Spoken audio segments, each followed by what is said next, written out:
వీక్షకులందరికీ నమస్కారం. 2025వ సంవత్సరంలో ఫిబ్రవరి మాసంలో ఏ విధమైనటువంటి గ్రహగతులు ఉండబోతూ ఉన్నాయి? ఎందుకంటే ఈ గ్రహ సంచారం అనేటువంటిది ఫిబ్రవరి దగ్గర నుండి చాలా కీలకంగా మారబోతూ ఉన్నది. ఉదాహరణకి కుజునికి ఉండేటువంటి వక్రగతి పూర్తయిపోతూ ఉండడం, గురునకు ఉండేటువంటి వక్రగతి పూర్తయిపోతూ ఉండడం, అలాగే గ్రహాల్లో ప్రత్యేకమైనటువంటి మార్పులు ఇవన్నీ వెరసి ద్వాదశ రాశుల పైన పూర్తిగా ప్రభావాన్ని చూపబోతూ ఉన్నాయి. ఉదాహరణకి ఈ మాసంలో ఉండేటువంటి గ్రహస్థితిని గమనిస్తే ఫిబ్రవరి నెల 4వ తారీఖు రాత్రి అంటే 5 వచ్చేస్తుంది. 5వ తారీఖుల గాయతూ గురుని యొక్క వక్రగతి పూర్తయిపోతుంది. ఇప్పటి వరకు వక్రించినటువంటి గురువు ఇక రుజుమార్గంలో ప్రయాణం చేస్తూ తన యొక్క సాధారణ ఫలితాలని ఇవ్వబోతూ ఉన్నారు. ఇక కుజుడు ఇప్పటి వరకు వక్రించి ఉన్నటువంటి కుజుడు ఈ 25వ తారీఖు తోటి ఫిబ్రవరి నెలలోనే తన యొక్క వక్రగతిని పూర్తి చేసుకుని తిరిగి మరలా తన యొక్క రుజు మార్గంలో ఆయన ప్రయాణించబోతూ ఉన్నారు. అలాగే రవి మకర రాశిలో సంచారం చేస్తారు 13వ తారీఖు వరకును. ఆ తదుపరి 13వ తారీఖు లగాయితూ కుంభరాశిలో రవి శని గ్రహాల యొక్క యుతి.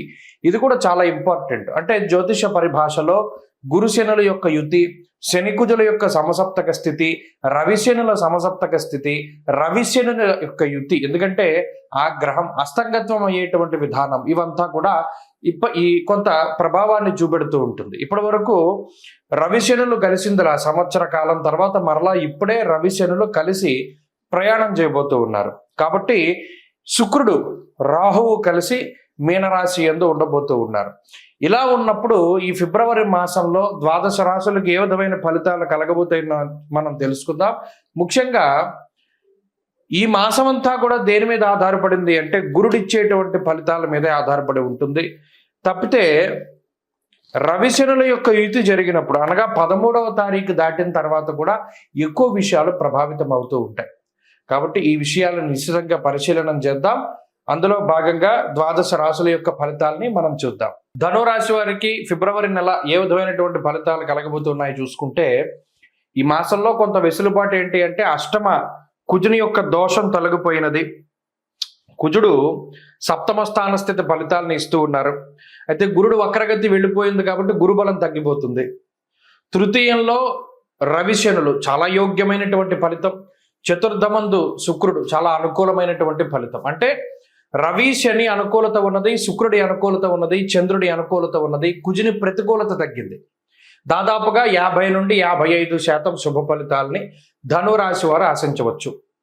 ఇంకా ఒకటేంటి అంటే గురుబలం, మరి వక్రించిన గురుడు కూడా ఆయన బలాన్ని తగ్గించుకున్నారు కాబట్టి లేకపోతే 70% బాగుండేది. అయితే పర్వాలేదు, దానివల్ల వచ్చిన చెడ్డ ఏమి లేదు. అయితే ఈ ధనురాశి వారికి ఏంటంటే తృతీయ ముందు రవిశనులు చాలా మానసికంగా ఆనందాన్ని ఇస్తారు. ఎందుకంటే ధనురాశి వారు మానసికంగానే చాలా ఇబ్బందులు పడుతూ ఉన్నారు. ఎంతసేపు కూడా మీ కంఫర్ట్ జోన్ ఏదైతే మీరు ఏర్పాటు చేసుకున్నారో దానిలోకి మీ యొక్క అనుమతి లేకుండా ఇతరులు ప్రవేశించి దాన్ని పాడు చేయడం, మీ కంఫర్ట్ జోన్ నాశనం చేయడం, మిమ్మల్ని ఇబ్బందుల్లోకి నెట్టడం.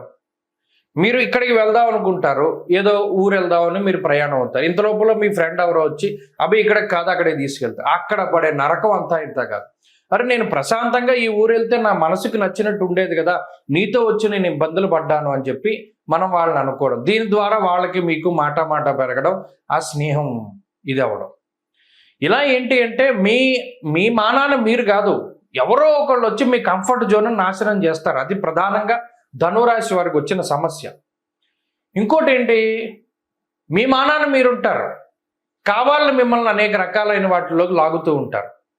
సరే లాగిన వాళ్ళు ఊరుకోకుండా రెచ్చగొడతారు, మీరు రెచ్చిపోతూ ఉంటారు. అంటే పచ్చిగా మాట్లాడితే ఏంటి అంటే ఇక్కడ మీ ప్రమేయం ఏమీ ఉండదు. అయినప్పటికీ కావాలని మిమ్మల్ని ఇంకొక దాంట్లోకి ఇన్వాల్వ్ చేసి మిమ్మల్ని లాగి తద్వారా మిమ్మల్ని నవ్వులు పాలు చేసేటువంటి పరిస్థితి. ఇది ప్లాన్డ్గా జరిగిందా, అన్ప్లాన్డ్గా జరిగిందా, యాదృచ్ఛికంగా జరిగిందా, లేకపోతే ఇది ఎవరైనా కావాలని చేస్తున్నారా అనేటువంటి విషయాలను పక్కన పెడితే ఎప్పుడు ధనురాశి వారు ఈ మాసంలో ఒకటి గుర్తుపెట్టుకోండి, ఎవరు వచ్చి మిమ్మల్ని దేనికోసమైనా కొంత పురిగొలుపుతున్నా, మీకు అనవసరమైన విషయాలు అయినప్పటికీ కూడా వాళ్ళు మిమ్మల్ని ఇన్వాల్వ్ చేస్తూ ఉన్నా ఎప్పుడు కూడా మీరు దానిలోకి వెళ్ళకండి. మీ జోన్లో మీరు ఉండండి, మీ ప్రెమిసెస్లో మీరు ఉండండి. అలాగే ఇంకో విషయం ఏంటి అంటే ఈ మాసంలో ఆర్థిక ఇబ్బందులు ఏమీ లేవు, అనారోగ్య సమస్యలు ఏమీ లేవు. ప్లస్ మీకుండే కంఫర్ట్స్ అండ్ లగ్జరీస్ పెరిగేటువంటి అవకాశాలు ఉన్నాయి. ఇష్టసిద్ధి తృతీయగే అన్నారు శాస్త్రబంధు, అంటే నచ్చింది జరుగుతుంది అని అర్థం. కాబట్టి మీకు నచ్చినటువంటి వాటిని, మీరు స్వయంగా పొందగలిగేటువంటి వాటిని మీరు పొందండి. తత్ఫలితంగా ఆనందాన్ని పొందగలుగుతారు. అనవసరంగా ఇతరుల యొక్క జోక్యం ద్వారా మీరు వారి విషయాల్లో కానీ ఇంకొక విషయాల్లో కానీ వెళ్ళడం ద్వారా, ముఖ్యంగా కొన్ని విషయాలు గుర్తుపెట్టుకోవాలి. మనకి దేని మీద నాలెడ్జ్ లేనప్పుడు ఎక్కువగా మాట్లాడకూడదు, చాలా స్తబ్దుగా ఉండాలి. అజ్ఞానంతో కూడి ఉన్నటువంటి చర్చల ద్వారా నవ్వులు పాలవుతారు. మీకుండే స్కిల్ వేరు, మీకుండే నాలెడ్జ్ వేరు. మీకు సంబంధం లేని రంగాల్లోకి మిమ్మల్ని పిలిచినప్పుడు చాలా సాఫ్ట్ కార్నర్లో మనం చక్కగా నో చెప్పాలి.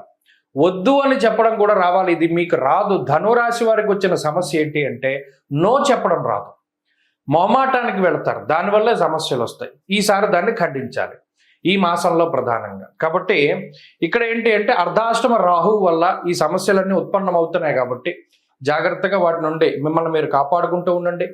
అలాగే ఈ మాసంలో ఉద్యోగ వ్యాపారాలు చాలా బాగున్నాయి, ఆర్థిక స్థితిగతులు బాగున్నాయి, కుటుంబ విషయం బాగుంది. అలాగే విద్యార్థులకి పరిస్థితులు బాగున్నాయి. గత మాసాలతో పోల్చుకుంటే ఈ మాసం కూడా అదే మాదిరిగా కొంత అనుకూలమైనటువంటి ఫలితాలతోనే ముందుకు సాగుతూ ఉన్నది. ప్రత్యేకించి అమ్మవారి యొక్క ఆరాధన ఎక్కువగా చేయడం ద్వారా అర్ధాష్టమ రాహువు యొక్క దోషాన్ని పోగొట్టుకోవడానికి ఆదివారం నాడు రాహుకాల దీపం పెట్టడం, మినపప్పుతో చేసిన ఇడ్లీలు, దోశలు, లేకపోతే ఇంకోటి రొట్టెలు, ఇటువంటి వాటిని పంచిపెడుతూ ఉండడం ద్వారా ఈ చెడు ఫలితాల నుండి మీరు బయటపడగలుగుతారు. కుంభమేళ 2025 సంవత్సరంలో మొదటి నెలలో వస్తూ ఉన్నటువంటి అతి పెద్ద హిందూ పండగగా మనం దీన్ని చెప్పుకోవచ్చును. కానీ చాలామంది మనలో అంటే కుంభమేళ అనగానే మనకి నాగసాధువులు కనబడతారు. అలాగే ప్రయాగరాజ్లో జరుగుతూ ఉన్నది, భారీ సెట్టింగులు కనబడుతూ ఉన్నాయి. నిజానికి కొన్ని కోట్ల మంది, 40 కోట్ల మందికి పైగా ఈ కుంభమేళాలో పాల్గొంటారు అని చెప్పి అధికారికంగా వినిపిస్తూ ఉన్నటువంటి మాటలు. అయితే ఇంత పెద్ద ఉత్సవానికి చాలామందికి రీజన్ తెలియదు.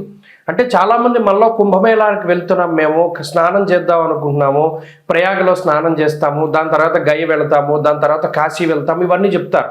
నిజానికి అసలు మనం చేస్తూ ఉన్నటువంటి దానికి పారమార్థికం ఏమిటి అంటే కుంభమేళ అంటే ఏమిటి, మనం అక్కడికి ఎందుకు వెళ్ళాలి, దానిలో ఎందుకు స్నానం చేయాలి. ముఖ్యంగా పేరు చూస్తే కుంభమేళ, ఇది హిందూ పదం. కుంభ అంటే మనం రాసుల్లో కూడా కుంభరాశి మనకి కనబడుతూ ఉంటుంది. ఒక పురుషుడు ఒక కుండని పట్టుకుని నుంచుని ఉంటాడు, అది కుంభరాశిగా ప్రతీతి. అలాగే మేళ అంటే కలయిక. నిజానికి కుంభమేళ అనే పేరు ఎక్కడి నుండి వచ్చిందంటే కుండలో ఉన్నటువంటి తేనె, అంటే దీన్ని ముఖ్యంగా అమృతం కింద చెప్తారు. దేవతలు, రాక్షసులు 12 సంవత్సరాల పాటు మందర పర్వతాన్ని ఆధారంగా చేసుకుని పరమేశ్వరుడైనటువంటి మహానుభావుడు శ్రీ మహావిష్ణువు ఆయన కూర్మావతారంలో కింద పర్వతం కింద ఉండగా వీళ్ళు కవ్వం కింద చేసుకుని ఈ దేవతలు, రాక్షసులందరూ కూడా అమృతం కోసం ఈ పర్వతాన్ని జిలుకుతారు. అదంతా కూడా మనకి తెలిసినటువంటి విషయమే. అయితే ఇలా 12 సంవత్సరాలు ఈ పర్వతాన్ని అంటే ఆ క్షీరసాగరాన్ని మధించిన తర్వాత 12 సంవత్సరాల తర్వాత మనకి అమృతం వస్తుంది. ఈ వచ్చినటువంటి అమృతాన్ని ఎవరు తీసుకోవాలి అనేటువంటి ఈ తోపులాట్లో ఆ కుండలో ఉన్నటువంటి ఆ అమృతము 4 చినుకులు అంటే చిన్న చిన్నవి 4 ప్రాంతాల్లో పడతాయి భారతదేశంలో. ఆ 4 ప్రాంతాలే ప్రయాగరాజ్, ఉజ్జయిని, అలాగే నాసిక్లో ఉన్నటువంటి త్రయంబకేశ్వర్, ఇక 4వది హరిద్వార్. మీరు ఎప్పుడైనా చూడండి కుంభమేళాలు జరిగినప్పుడు ఈ 4 ప్రాంతాల్లోనే జరుగుతాయి. దానికి కారణం ఇది. ఆ అమృతం, ఆ కుండ ఏదైతే మహానుభావుడైనటువంటి శ్రీ మహావిష్ణు స్వరూపంలో ఆయన ధన్వంతరి తీసుకొచ్చినటువంటి అమృత కలశం ఉన్నదో దానిలో నుంచి 4 బిందువులు పడ్డాయి భారతదేశంలో ఈ 4 ప్రాంతాల్లో. అందుకనే ఈ 4 ప్రాంతాల్లోనూ కుంభమేళ అనేటువంటిది నిర్వహిస్తారు. ఫస్ట్ ఆఫ్ ఆల్ ఈ పాయింట్ మనం గుర్తుపెట్టుకోవాలి. ఇక రెండవది, ఎప్పుడెప్పుడు జరుగుతాయండి కుంభమేళ అంటే ప్రతి కుంభమేళ అంటే ఇందులో మనం ఒకటి గుర్తుపెట్టుకోవాలి, 12 సంవత్సరాలకి ఒకసారి కుంభమేళ జరుగుతుంది. అయితే ఇది ఎలా జరుగుతుంది, కాల నిర్ణయం 12 సంవత్సరాలు. ఇప్పుడు మనం గురుని బట్టే మనం పుష్కరాలు వస్తూ ఉన్నాయి. గురుని బట్టి ఎందుకు వస్తాయి పుష్కరాలు, అది కూడా మనం ఆలోచించాలి. మనం గుడ్డిగా వెళ్ళిపోకూడదు. ఓకే గురుని బట్టి పుష్కరాలు వస్తాయి అంటే ఎందుకు వస్తాయి, ఇక్కడ దేవగురుడైనటువంటి బృహస్పతికి సంబంధించినటువంటి మానము ఒకటి ఉన్నది, అంటే కొలత. బారుహస్పత్య మానము అన్నాం. ఇప్పుడు మనం ఉన్నాము చాంద్రమానాన్ని అనుసరిస్తాం. సౌరమానం ఒకటి ఉంటుంది, బారుహస్పత్యమానం ఒకటి ఉంటుంది. ఇలా కాలానికి ఉండేటువంటి కొలమానాలు ఒక్కొక్క గ్రహాన్ని ఆధారంగా చేసుకుని ఒక్కొక్కటి ఉంటూ ఉంటాయి. ఇప్పుడు ఉత్తరాదిలో ఉండేటువంటి కొలమానం అంతా బారుహస్పత్యమానము, సౌరమానము అంటారు. ఈ సౌరమానం, బారుహస్పత్యమానాల ఆధారంగా సూర్యుడు, గురుడికి సంబంధించినటువంటి గ్రహ గమనాలను బట్టే ఈ కుంభమేళా వస్తూ ఉంటుంది. ఈ రవిగురుల యొక్క మార్పులు, ముఖ్యంగా రవిగురులు ఇద్దరూ కలిసి వృశ్చిక రాశిలో ఉన్నప్పుడు ఉజ్జయినిలో ఈ కుంభమేళా నిర్వహిస్తారు. అలా కాక రవి మకర రాశిలో సంచరిస్తూ గురుడు వృషభ రాశిలో సంచారం చేసినప్పుడు ప్రయాగలో కుంభమేళా నిర్వహిస్తారు. అలాగే రవి మేషరాశి యందు, గురుడు కుంభరాశిలో ఉండగా హరిద్వార్లో కుంభమేళా నిర్వహిస్తారు. అలాగే రవి గురులు ఇద్దరు కూడా సింహరాశిలో సంచారం చేస్తూ ఉన్నప్పుడు ఆ సమయంలో నాసిక్లో ఉన్నటువంటి త్రయంబకేశ్వర్లో మనకి కుంభమేళా నిర్వహిస్తారు. కాబట్టి ఎప్పుడు పడితే అప్పుడు రావు. ఇందులో 12 సంవత్సరాలకి ఒకసారి కుంభమేళా వస్తుంది. 12 కుంభమేళాలు పూర్తయితే దాన్ని ఒక మహాకుంభమేళా అన్నారు.